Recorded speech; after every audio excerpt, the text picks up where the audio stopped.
Hello Indie fans, yesterday was the 5-year anniversary for the channel, so whether you joined today, yesterday, a month ago, at 10k, at 5k, but especially if you were one of the OGs, thank you so much for the support, and do leave a comment to tell me when you discovered the channel. Doing things a little differently this time around, running through my top 15 games from my youth, which I would broadly classify as 6 to 15 years old, where unsurprisingly, a number of these have gotten modern remasters and remakes. I will also be fielding some AMA questions promised for the 50k subscriber special, which I've decided to roll all into one, so let's get started. We begin with Tekken 3, a fighting game which I played on the PS1 and still remains one of my fondest childhood memories. Fighting games are a natural fit, especially if you have siblings, but to really get good at these, you do have to spend the time, where I thought this game was accessible enough. While I did dabble with Street Fighter and King of Fighters, I did still enjoy this the most, although the low poly style doesn't really hold up, but it's amazing to see Tekken 7 doing very well. The first question comes from Abraham Morales. Have you ever done a pixel art? While I do love the art style, I'm terrible at creative things like drawing, painting, crafts and more, so the answer is no, but I would definitely love to someday.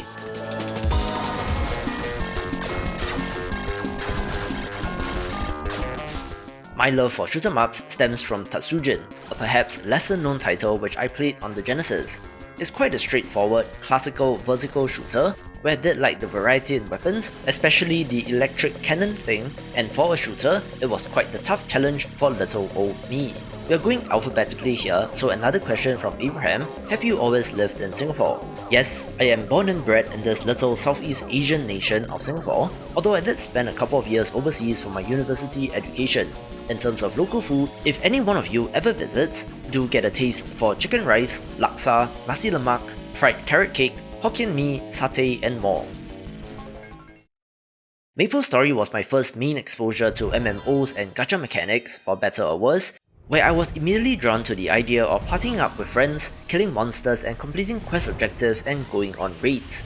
If you have not played this, it controls like a 2D platformer with real-time combat, but has a ton of RPG mechanics like equipment, skills, job class advancements and more. Its advantage over other popular MMOs in Singapore at the time like Ragnarok Online was that it was free, which eventually led to some horrible monetization from what I remembered, and I'm not proud to admit that I spent 10 Singapore dollars on this game way back when, which still haunts me to this day. The game is still going in 2021, adding a ton of new stuff and areas, although the visuals do look like what I remembered, but a good game just don't have the time to commit these days. Asriel88 asks, can you pick 3 indie games which would be easy and funny enough for a 5-year-old that cannot read? I don't have kids yet, so I don't know where a 5-year-old is supposed to be, but off the top of my head, maybe Fogs, an adventure game like Chucho, and perhaps some sort of platformer like Yooka-Laylee and the Impossible Lair. And as for favourite food, cannot go wrong with some fried chicken. Alright, I'm sending more archers, left tower. Let's go. Hey guys, can we get some trade going? Well, maybe you should share it. We're a team, bro. I just sent him out. Okay, I got you. Where are you at? RTS titles were a staple of mine growing up, being introduced to the genre by my dad, where the historical slants of Age of Empires 2 did somewhat double as a history lesson during the weekends. Kasa Hausen asks many questions, a bit too many for this, but I'll talk about the second point on what made me want to start an indie channel. I think indie games are fantastic but horribly underappreciated, so I'm just doing what I can to spread the word, and hopefully connect some of you to the developers and games that you have never heard of, helping them make this a sustainable profession so that we all get more great indie games. I remember spending hours upon hours playing and replaying Gunstar Heroes, a run and gun platformer that just feels awesome to play, allowing you to mix and match weapon orbs into a variety of awesome weapons, having unique boss fights and an overall awesome feel. After the fact, I realized that people almost universally love this game, coming to us from legendary Japanese game developer Treasure, and we don't get games like this anymore, so if any indie developer is working on some sort of spiritual successor, do hit me up. And strangely enough, the easiest way where you can access this is through Steam via Sega's weird emulator thing.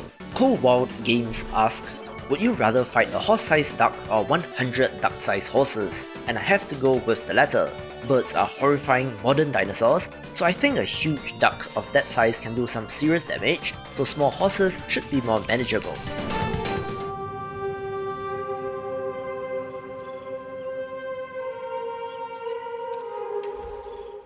I also often bring up the Sierra classic Pharaoh when talking about city builder games since it was the title that I grew up with. Kinda chanced upon it as well since I don't remember where I got it from, but the management aspects did instill a love of the genre in me. I remember spending time tweaking layouts, spamming plaza tiles on the roads to increase the beauty of the area in order to get the residential houses to evolve, and simply enjoyed watching the citizens mill about as they went about their day. Combat and war mechanics were a little janky and not the best part of the game, but a classic for sure, and if you have not played this, there is an upcoming remaster in the works. DLS asks, who are some of your favorite game developers, especially those that turn out good game after good game? Sadly, there are not that many indie developers who get the opportunity to make many games, some of which are one-hit wonders, which can often be enough, but for consistency and quality, Image and Form, the Steam World people, Drinkbox Studios, behind the Guacamelee games, and of course, Supergiant Games are standout examples.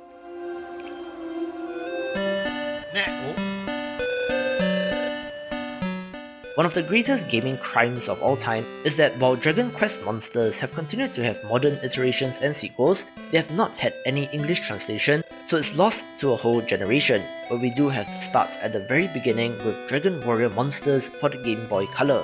This was actually my first exposure to the franchise, where instead of killing slimes, drakis and hammermen, you instead tempt them to join your team using meat, and then participate in turn-based combat. Monster taming games were hot in the 90s, so it was a natural extension, and still remains one of my favorite games to date, where the Cerulean series of indie games perhaps comes the closest.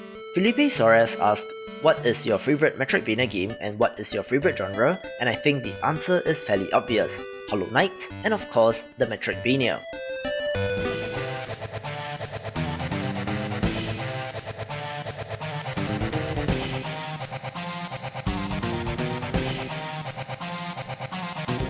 I got to Final Fantasy VII late, probably about 6 years after its release, since hey, I did not really own consoles in that way, but absolutely fell in love with the characters, story and combat. I remember being so amazed at how it was so huge that you had to use 3 CD-ROMs to contain it, and who can forget having to insert disc 2 after playing through the first one, and again cemented my love for JRPGs.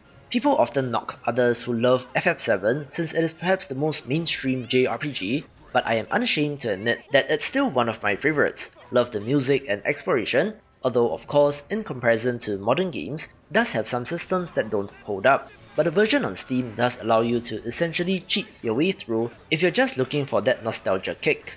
Love what they did with the remake on PS4 last year, but I'm wondering what they're going to do with the rest of the game, with the integrate version for PS5 looking to change the story and events. Harvest Gamer McClitz asks, what is the game that got you into indie gaming? And that honor does go to Rogue Legacy.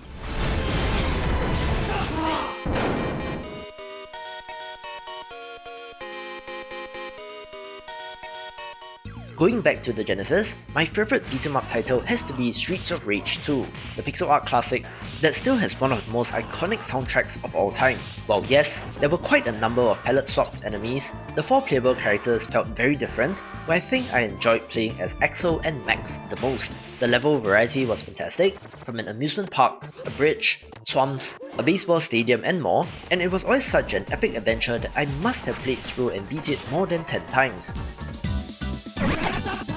That was why I was very happy to see the return of the series with last year's Streets of Rage 4, and I think that there's still plenty of room for the classic beat-em-up in 2021. Hassan asks, ever thought of making your own game? And the answer is, of course. Who hasn't dreamed of making their own game? Whether it be mashing together concepts from your favorites or wanting to make something original, I think that anyone that plays games have had such aspirations, as I do, but unfortunately, I don't have the aptitude to do so at the moment, but like pixel art above, perhaps someday. Well, what shall we talk about?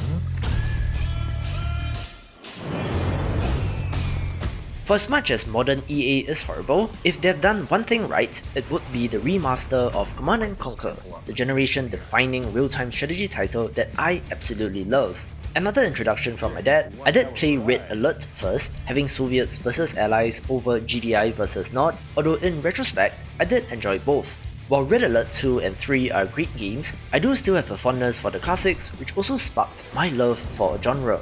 James Placer asks, what is your favorite game of all time? Oof, this is a tough one, but I think to date, Stardew Valley takes the cake.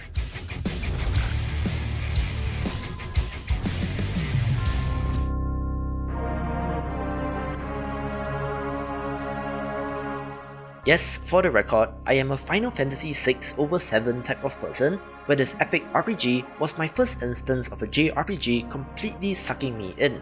It was set in a massive overworld, in a setting that combined steampunk and magic, where our group of heroes fight against an evil military dictatorship which eventually snowballs into battles with divine beings and the fates of the world. This is also probably where my love of pixel art started from, since the character and enemy sprites do look fantastic. Such an epic story as well, with some themes that perhaps flew over my head as a child, but great combat, upgrade systems, and the freedom of exploration in the airship did blow my mind. No spoilers here, but the so-called second half of the game was an amazing revelation, and does also have one of the best villains of all time, so no-brainer to go through if you have somehow not played it, but please don't play the modern, smoothed-out version which looks horrible.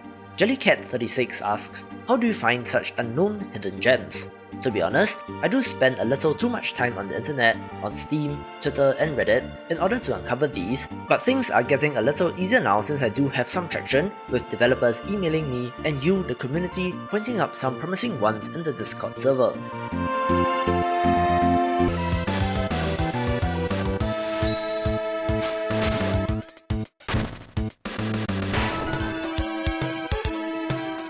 My love of the farming sim goes way back to Harvest Moon, telling the age-old story of moving to the countryside to start a simpler life. I think that this prospect holds even more appeal in today's day and age, especially due to the stresses of the modern world, so it's a very romantic idea. The One More Day gameplay loop is so compelling, making you play on and on, where every new season brings new seeds, events and more.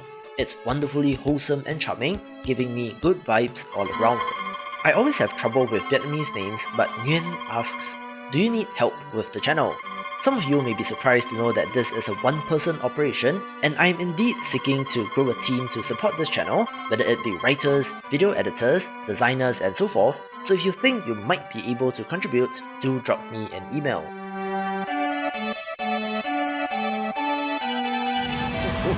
Arise, Diablo, Lord of Terror.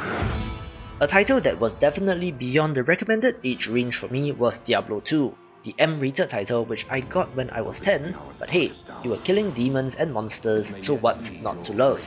Diablo represented a super addictive gameplay loop of killing monsters to get loot and level up, unlocking more powerful attacks and abilities which allows you to fight tougher monsters to get better loot, repeat ad infinitum. From the gothic cathedrals filled with the undead, the deserts, sewers, tombs, the jungle, hell itself, and even the barbarian highlands in the expansion, this too made me love an entire genre which has carried on to this day. Ricky Stardust asks, what is your favorite food to eat where you're located and how I got into indie games? A twist on some questions answered earlier, I would have to say that my favorite local food is the humble mixed vegetables and rice. It's very Asian in that you have a serving of rice with whatever dishes you want to pick at the store, being a hearty meal for an affordable price. And on the indie game question, Rogue Legacy is the answer.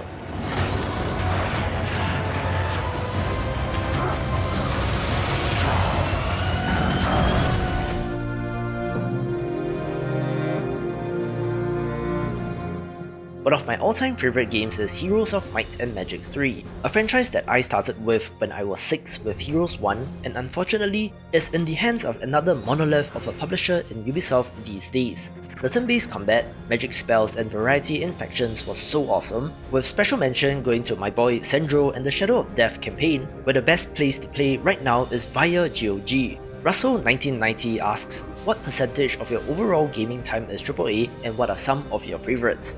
I barely touch these anymore, but do still try to keep up to date by watching videos, but the last major title to really suck me in is The Witcher 3, so yes, it has been a while. Back to the question, I think at best it's 5% AAA and 95% indies at this moment.